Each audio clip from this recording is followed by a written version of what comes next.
guys, இங்க பாத்தீங்கன்னா நம்ம வந்து ஒரு குண்டா டேம்க்கு வந்திருக்கோம். இங்க பாத்தீங்கன்னா இது வந்து ஒரு 150 அடி ஆழம் சேரும். இதுல விழுந்தா மரணம் நிச்சயம். அப்புறம் பாருங்க பின்னாடி நண்பர்கள் வந்துட்டு இருக்காங்க. ஆனா என் போன்ல ஒன்றும்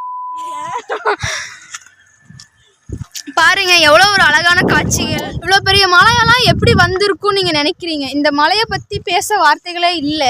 இந்த ஊர் மக்கள் கிட்ட விசாரிச்சு பார்த்ததுல சொல்றாங்க இது ஒரு ஃபேமஸான மலை அப்படி சொல்லிட்டு. பார்த்தீங்கன்னா சூப்பரா யானை இங்க பாருங்க, உங்களுக்கு தெரியுதான்னு தெரியல, அந்த இடத்துல பார்த்தீங்கன்னா யானை படுத்திருக்கிற மாதிரி இருக்கும். அது வந்து நம்ம ஃபோனில் கிளாரிட்டி பார்த்ததுனால அந்த அளவுக்கு தெரியாது. அந்த இடம் பாருங்க நண்பர்களே, இதுதான் நம்ம வந்து வந்திருக்க இடம். சுத்தி முத்தி பாருங்க, நான் சுத்தி சுத்தி காட்டுறேன் பாருங்க. வந்துட்டு இருக்கிறாங்க பாத்தீங்கன்னா. இப்ப நாங்க கிளம்பிட்டு இருக்கோம் வீட்டுக்கு போயிட்டு நாங்க வந்துட்டு சாப்பிட்டுட்டு அடுத்த விழாவில் நாங்க உங்களை மீட் பண்றோம்.